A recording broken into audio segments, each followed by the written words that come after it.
दोस्तों आपने कभी कभी देखा होगा कि मार्केट बहुत तेजी से ऊपर हो जाता है और कभी कभी बहुत तेजी से नीचे को गिरता है। क्या आपने कभी सोचा कि ऐसा क्यों होता है? दोस्तों आज की इस वीडियो में हम आपको यही बताएंगे कि ऐसा क्यों होता है।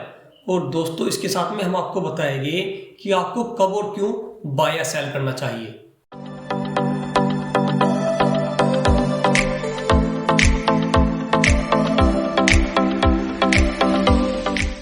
नमस्कार दोस्तों, स्वागत है आपका फॉरेस्ट डिग्री यूट्यूब चैनल में। पिछली वीडियो में हमने आपको ऐसी 3 बातें बताई थी जो कि प्रत्येक ट्रेडर को ट्रेडिंग शुरू करने से पहले पता होना चाहिए। तो यदि आपने वह वीडियो नहीं देखा है तो आप उस वीडियो को जाकर एक बार जरूर देखिएगा। तो चलिए आज की इस वीडियो को शुरू करते हैं। तो दोस्तों इस मार्केट में 3 तरीके के ट्रेडर होते हैं। एक होता है जो कि टेक्निकल एनालिसिस पे ट्रेड करता है, दूसरा होता है जो कि फंडामेंटल एनालिसिस पे ट्रेड करता है और तीसरा जो है दोनों पे ध्यान रखता है, फंडामेंटल एनालिसिस पे भी ध्यान रखता है और साथ में टेक्निकल एनालिसिस भी करता है। तो दोस्तों टेक्निकल एनालिसिस के बारे में आपको पता ही होगा। इसमें हम ट्रेंड ट्रेडिंग, साथ में indicators, support, resistance, price action का यूज करके हम कोई भी ट्रेड ओपन या क्लोज करते हैं।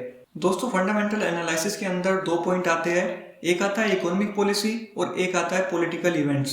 पॉलिटिकल इवेंट्स के अंदर क्या है, जैसे कोई इलेक्शन आ रहा है या फिर कोई वार चल रहा है, करप्शन ज्यादा चल रहा है देश में, तो ये 3 बातें जो है आपको पॉलिटिकल इवेंट्स के अंदर ध्यान में रखनी है। और इकोनॉमिक पॉलिसी के अंदर भी 3 बातें आपको ध्यान में रखनी है। एक आपको मॉनेटरी पॉलिसी पे ध्यान रखना है, दूसरा आपको फिस्कल पॉलिसी पे ध्यान रखना है, तीसरा आपको जीडीपी पे ध्यान रखना है। तो दोस्तों यदि हम इन सभी के बारे में डिटेल में बात करते हैं तो आज का यह वीडियो काफी लंबा हो जाएगा। आज की इस वीडियो में हम आपको जो सबसे महत्वपूर्ण है उस पॉइंट के बारे में आज हम बात करेंगे। तो दोस्तों इसमें जो सबसे महत्वपूर्ण है वो है मॉनेटरी पॉलिसी, मौद्रिक नीति, जिसको दोस्तों देश का सेंट्रल बैंक कंट्रोल करता है।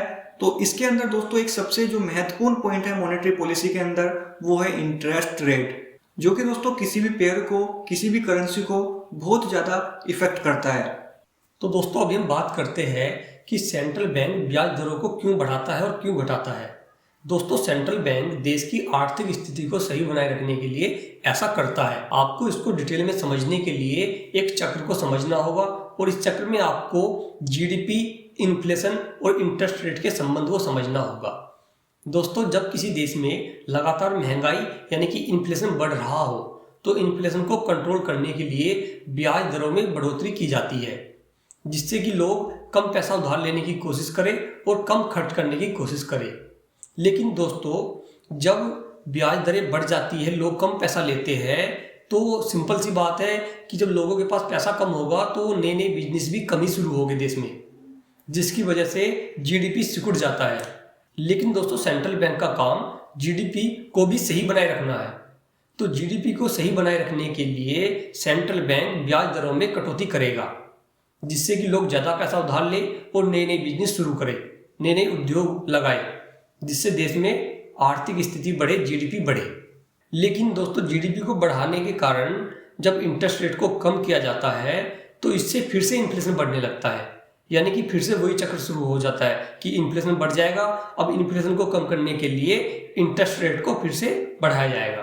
तो आपको इस चक्र को अच्छे से समझना है और आपको इस पर ध्यान रखना है कि कब किसको बढ़ाया जा रहा है, क्योंकि इंटरेस्ट रेट बढ़ने के कारण उस देश की करेंसी बहुत ही मजबूत होती है और इंटरेस्ट रेट कम होने के कारण उस देश की जो करेंसी होती है वो बहुत वीक होती जाती है, यानी कि उसकी डिमांड कम हो जाती है। तो दोस्तों आपको यहाँ पर स्क्रीन पर एक उदाहरण आपको दिख रहा होगा जिसमें दोस्तों AUD USD का पेयर है। तो यहाँ पर दोस्तों ऑस्ट्रेलिया बैंक की तरफ से जब यहाँ पर इंटरेस्ट रेट को कट किया गया तो उसके बाद आप यहाँ पर देख सकते हो कि कैसे यहाँ पर AUD USD का पेयर लगातार यहाँ पर डाउन ट्रेंड में रहा।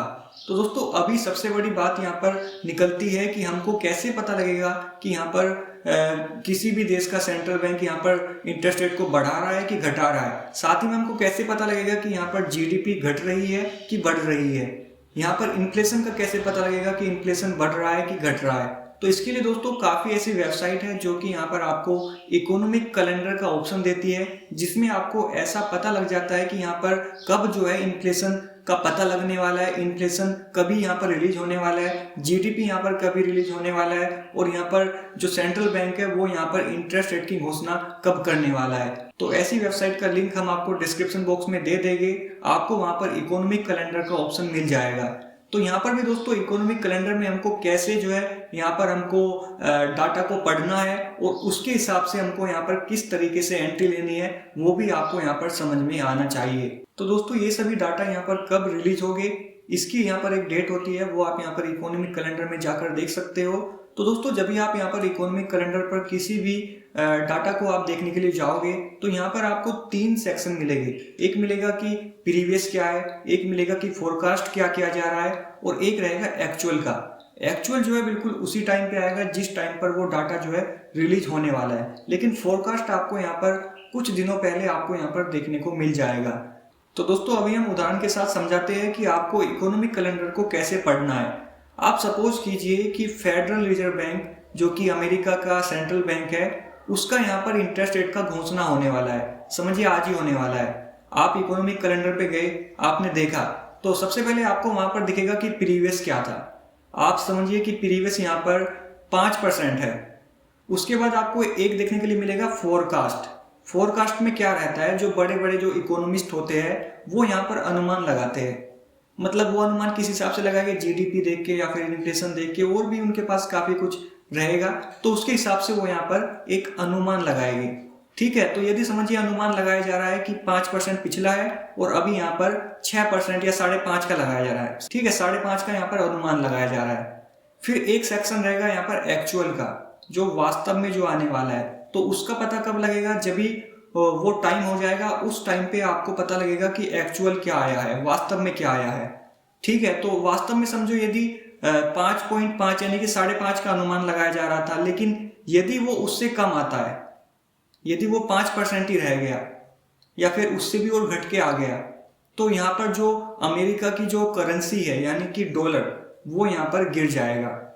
समझिए यूएसडी जेपीवाई है तो यहाँ पर यूएसडी जेपीवाई का पेयर गिर जाएगा। यदि यहाँ पर जीबीपी यूएसडी है तो वो यहाँ पर बढ़ जाएगा। हमने आपको पेयर पढ़ना बताया था अपने पहले वीडियो में, तो आप उस वीडियो को जाकर देख सकते हो। तो यदि समझो दोस्तों यहाँ पर एक्चुअल यदि यहाँ पर बढ़कर आता है, अनुमान लगाया जा रहा था यहाँ पर 5.5 का, और यहाँ पर जो फेडरल रिजर्व बैंक है उसने यहाँ पर 6% कर दिया इंटरेस्ट रेट को, तो अभी क्या होगा, अभी दोस्तों यहाँ पर जो यूएसडी करेंसी है वो यहाँ पर स्ट्रोंग हो जाएगी। यूएसडी जेपीवाई यहाँ पर एकदम से बढ़ जाएगा और जीबीपी यूएसडी यहाँ पर या फिर यूरो यूएसडी यहाँ पर एकदम से गिर जाएगा। तो बहुत बड़ा इंपैक्ट पड़ता है। तो आपको ऐसी बड़ी बड़ी न्यूज पर आपको यहाँ पर ध्यान रखना है, उनको पढ़ना आना चाहिए कि इनसे कैसे इफेक्ट पड़ने वाला है। तो दोस्तों यदि आपको देखना है कि इंटरेस्ट रेट से मार्केट में कितना प्रभाव पड़ता है, तो आप एक काम कीजिएगा, आप जो प्रीवियस में जब भी यहाँ पर इंटरेस्ट रेट का अनाउंसमेंट हुआ था उस टाइम पे आप देखिएगा यहाँ पर मार्केट में किस तरीके से यहाँ पर एकदम से उछाल या गिरावट यहाँ पर आया होगा। तो दोस्तों आज की इस वीडियो में हमने आपको काफी कुछ बताया है, जिसमें से सबसे महत्वपूर्ण जो है इंटरेस्ट रेट, उसके बारे में हमने आपको डिटेल जानकारी दी है। तो यदि आपको आज का ये वीडियो अच्छा लगा है तो प्लीज सबसे पहले वीडियो को लाइक कीजिएगा और अपने दोस्तों के साथ शेयर कीजिएगा, और दोस्तों हमारे चैनल के साथ जुड़े रहिएगा, इसको सब्सक्राइब कीजिएगा, साथ में बेल नोटिफिकेशन को ऑन कीजिएगा। अगली वीडियो में दोस्तों जल्दी मुलाकात करेंगे, तब तक के लिए टेक केयर, बाय बाय।